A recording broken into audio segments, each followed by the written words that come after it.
One of my earliest memories is of trying to wake up one of my relatives and not being able to.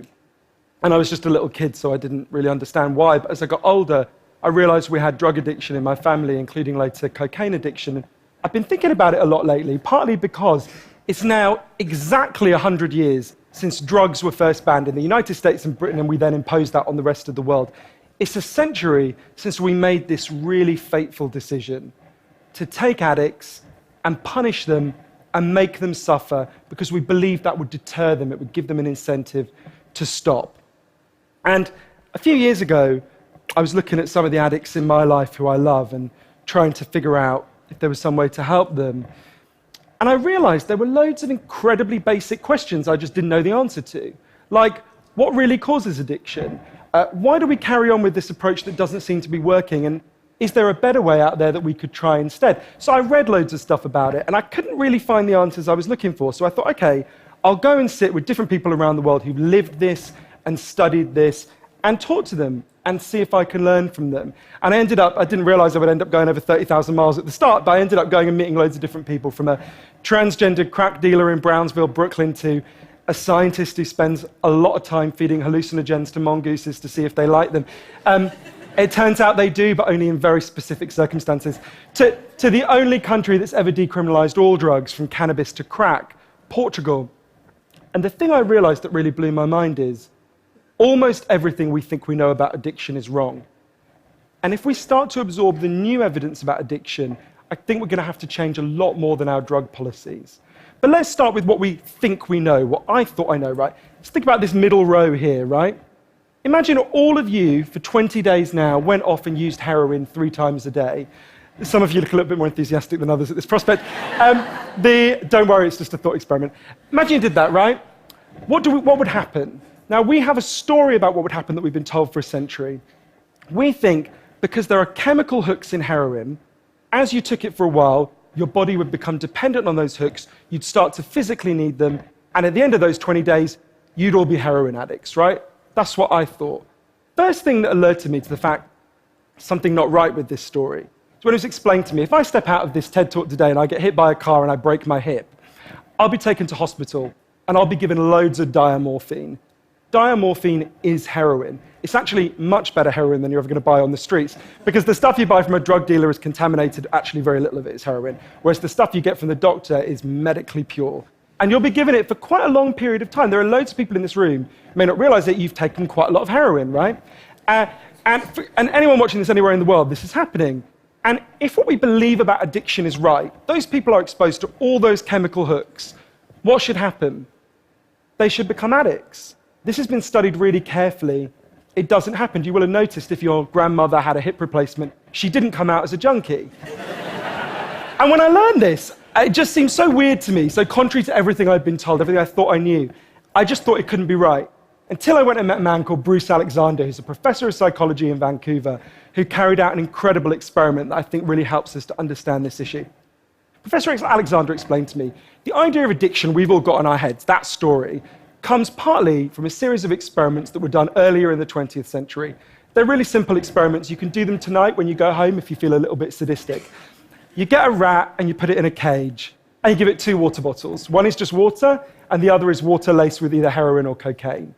If you do that, the rat will almost always prefer the drugged water and almost always kill itself quite quickly. So there you go, right? That's how we think it works. In the 70s, Professor Alexander comes along and he looks at this experiment and he noticed something. He said, we're putting the rat in an empty cage. It's got nothing to do except use these drugs. Let's try something a bit different. So Professor Alexander built a cage that he called Rat Park, which is basically heaven for rats, right? They've got loads of cheese, they've got loads of colored balls, they've got loads of tunnels. Crucially, they've got loads of friends, they can have loads of sex, and they've got both the water bottles, the normal water and the drugged water. But here's the fascinating thing. In Rat Park, they don't like the drugged water. They almost never use it. None of them ever use it compulsively. None of them ever overdose. You go from almost 100% overdose when they're isolated to 0% overdose when they have happy and connected lives. Now, when he first saw this, Professor Alexander thought, maybe this is just a thing about rats. They're quite different to us, maybe not as different as we'd like, but, But fortunately, there was a human experiment into the exact same principle happening at the exact same time. It was called the Vietnam War. In Vietnam, 20% of all American troops were using loads of heroin. And if you look at the news reports from the time, they were really worried because they thought, my God, we're going to have hundreds of thousands of junkies on the streets of the United States when the war ends. It made total sense. Now, those soldiers who were using loads of heroin were followed home. The Archives of General Psychiatry did a really detailed study, and what happened to them?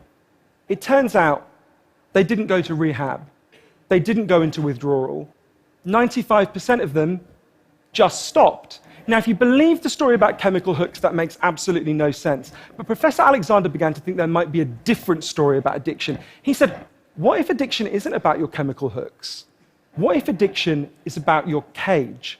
What if addiction is an adaptation to your environment? Looking at this, there was another professor called Peter Cohen in the Netherlands who said, maybe we shouldn't even call it addiction.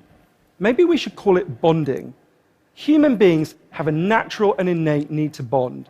And when we're happy and healthy, we'll bond and connect with each other. But if you can't do that because you're traumatized or isolated or beaten down by life, you will bond with something that will give you some sense of relief.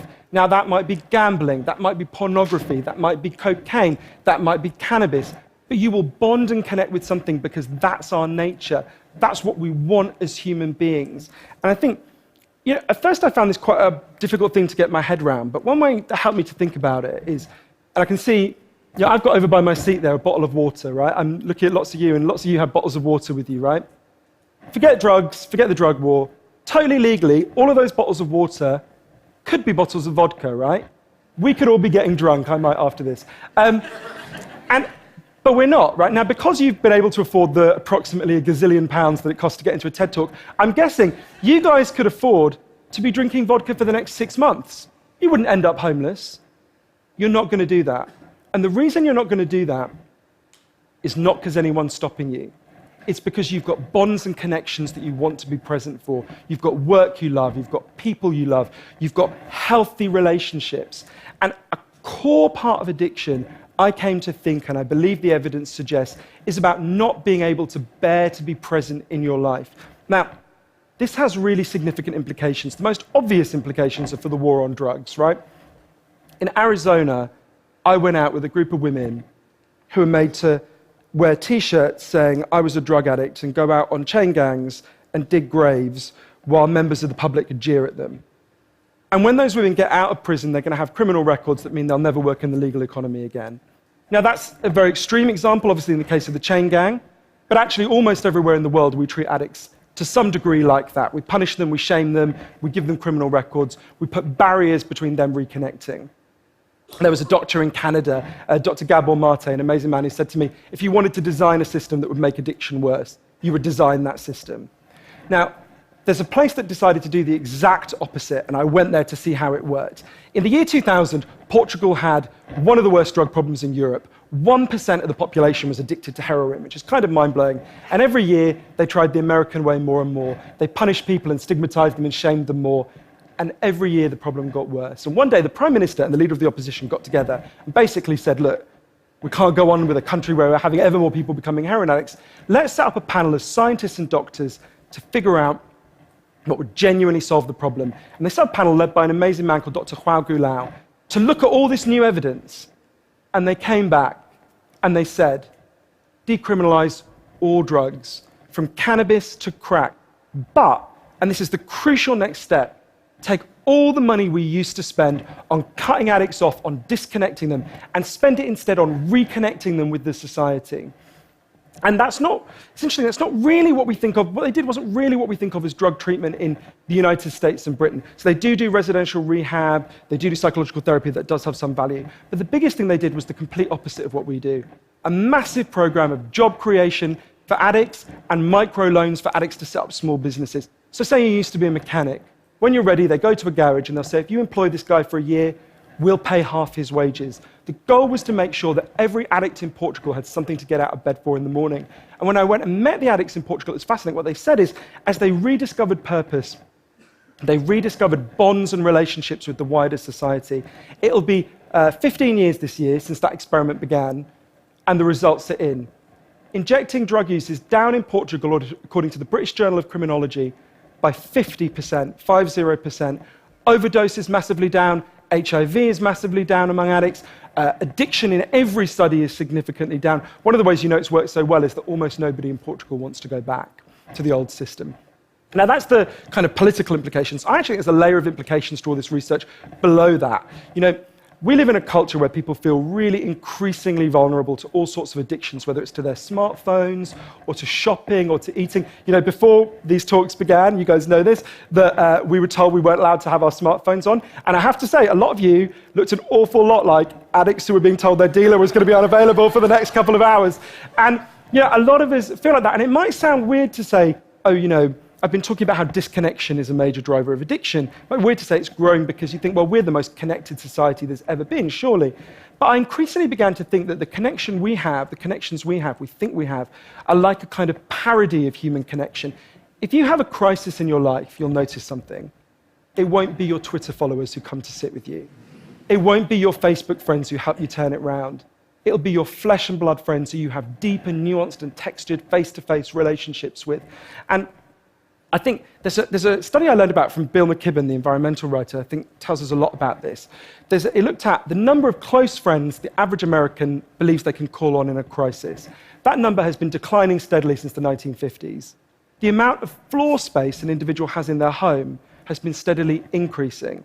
And I think that's like a metaphor for the choice we've made as a culture, right? We've traded floor space for friends, we've traded stuff for connections, and the result is that we are one of the loneliest societies there has ever been. And yet, Bruce Alexander, the guy who did the Rat Park experiment, says, we talk all the time in addiction about individual recovery, and it's right to talk about that, but we need to talk much more about social recovery. Something's gone wrong with us, not just as individuals, but as a group. And we've created a society where, for a lot of us, life looks a whole lot more like that isolated cage and a whole lot less like Rat Park. But if I'm honest, this isn't why I went into it, right? I didn't go in to discover the political stuff, the social stuff. I wanted to know how to help the people I love. And when I came back from this long journey and I'd learned all this, I looked at the addicts in my life, and if you're really candid, it's hard loving an addict, and there's going to be lots of people who know in this room you're angry a lot of the time. And I think one of the reasons why this debate is so charged is because it runs through the heart of each of us, right? Everyone has a bit of them that looks at an addict and thinks, I wish someone would just stop you.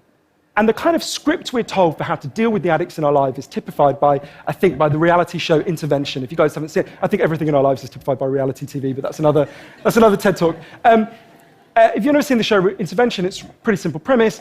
You get an addict, all the people in their life, gather them together, and say, if you don't shape up, confront them with what they're doing, and they say, if you don't shape up, we're going to cut you off, right? So what they do is they take the connection to the addict and they threaten it. They make it contingent on the addict behaving the way they want. And I began to see why that approach doesn't work. And I began to think that almost that's like the importing of the logic of the drug war into our private lives. So I was thinking, well, how can I be Portuguese, right? And what I try to do now, and I can't tell you I do it consistently, and I can't tell you it's easy, is to say to the addicts in my life that I want to deepen the connection with them, to say to them, I love you whether you're using or you're not. I love you whatever state you're in, and if you need me, I'll come and sit with you, because I love you and I don't want you to be alone or to feel alone.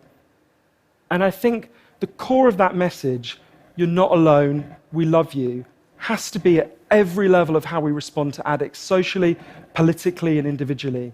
For 100 years now, we've been singing war songs about addicts. I think all along we should have been singing love songs to them, because the opposite of addiction is not sobriety. The opposite of addiction is connection. Thank you.